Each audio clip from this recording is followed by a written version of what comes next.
Tudo bem? Bom dia. Queria aqui gravar mais um vídeo para vocês. Hoje eu vou falar sobre vidas negras importam e sempre importarão. Tá certo? Então, dê um like lá no meu canal, acompanhe os meus vídeos, tem muitos vídeos importantes lá, gostaria que vocês participassem lá, tá certo? Por que eu estou falando isso? Essa semana o ministro Luiz Roberto Barroso do Supremo Tribunal Federal trouxe novamente um seminário sobre as cotas, entendeu? E reforçou essa perspectiva da inclusão dos negros no Brasil dentro do sistema de cotas, e isso vem dentro de um alinhamento dos movimentos, tá certo, de negros que estão acontecendo nos Estados Unidos, na Europa, tá certo, e vem com reflexos no Brasil.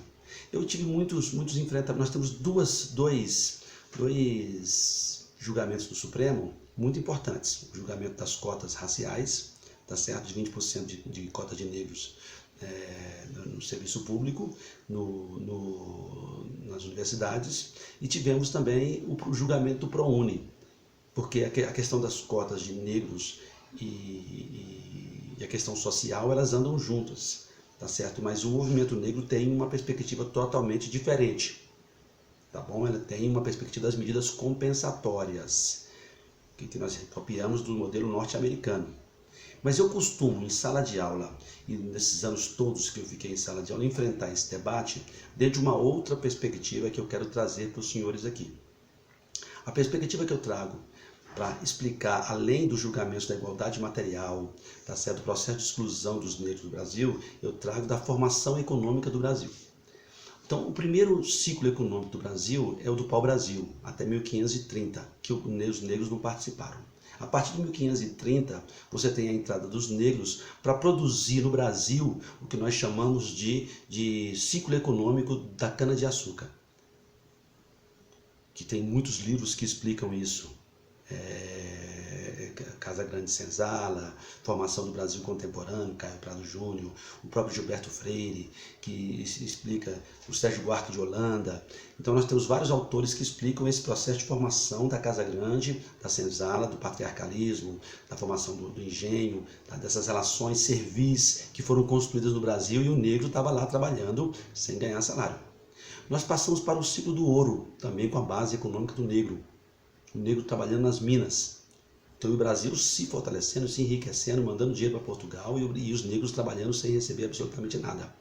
Tá certo? Voltamos então para o ciclo econômico do café, na região sudeste, tá certo? Que se fortalece e também com a mão de obra negra. E isso vai até 1850. Nós estamos trabalhando com 300, 400 anos do Brasil fortalecendo a sua economia com a mão de obra escrava, não permitindo que eles evoluíssem e entrassem na sociedade estratificada do capitalismo. Então eles ficam ali na base, ali trabalhando, excluídos dos benefícios desse sistema. Quando é 1900, a abolição da escravidão, o Brasil entra na política do café com leite, a implantação da república, tá certo? E os negros, ou eles ficariam nas fazendas, ou eles iriam para as cidades que ainda estavam sendo construídas, porque o Brasil nessa época era ainda 90% ainda rural, ou 90%, 95% rural ainda. E aí eles ficam ainda nas periferias ou nas fazendas, mesmo como escravos, então ganhando salários ridículos, até porque o salário mínimo no Brasil ainda é ridículo, né? O mais importante nesse momento é que você não tem a inserção do negro na sociedade brasileira. E aí você chega na industrialização, no processo de industrialização do Brasil, o negro vai para a periferia e servia trabalho nas indústrias. E aí você começa a ter um processo de subida, e aí de forma muito pequena ainda. Com a escolarização melhorada, ampliação do ensino público, mesmo que de forma... mas se amplia a entrada dos negros nas escolas, dos filhos dos negros nas escolas, em 1960, 1970, então você tem aí um início de um processo de inclusão. Mas quando foi em 1980, 1990, o debate começa a se fortalecer, para a gente reparar o que aconteceu com os negros durante 400, 450 anos. E aí entra o debate, a partir dos governos de Fernando Henrique, governo Lula, começa um debate sobre cotas sociais, cotas raciais, e isso tinha que ser feito. E foi feito, e o Supremo entendeu isso como constitucional e completamente legal. tá certo? Então, o processo de inserção no Brasil, ele não é um processo estritamente jurídico.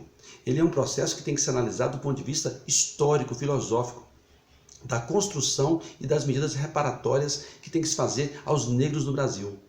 E o movimento negro não abre mão disso, até porque ele sabe que tem que ser reparado a sua mão de obra, o seu trabalho, para que dê visibilidade aos negros, para que eles possam entrar na faculdade, para que eles possam trabalhar, para que eles possam... E pior, se você pegar os dados aí das mortes dos jovens, dos negros aí na periferia, você pode observar a quantidade de jovens negros e pardos que estão morrendo aí no confronto com a polícia, envolvidos com o tráfico, tá certo? Então, isso é que nós temos que enfrentar. Então, o sistema de cotas, ProUni, o sistema social, de inclusão social, ele tem que ser visto dentro de um processo da formação da base econômica do Brasil, tá certo? Dê um like lá no meu canal, participem dos debates aí, deem sugestões, tá? Um grande final de semana para vocês. A partir de segunda-feira tem outros vídeos. E assim, entre no meu canal lá também, que tem muito vídeo que eu estou colocando lá, tá certo? Façam suas críticas, eu não tenho uma verdade, aliás, a verdade nem existe.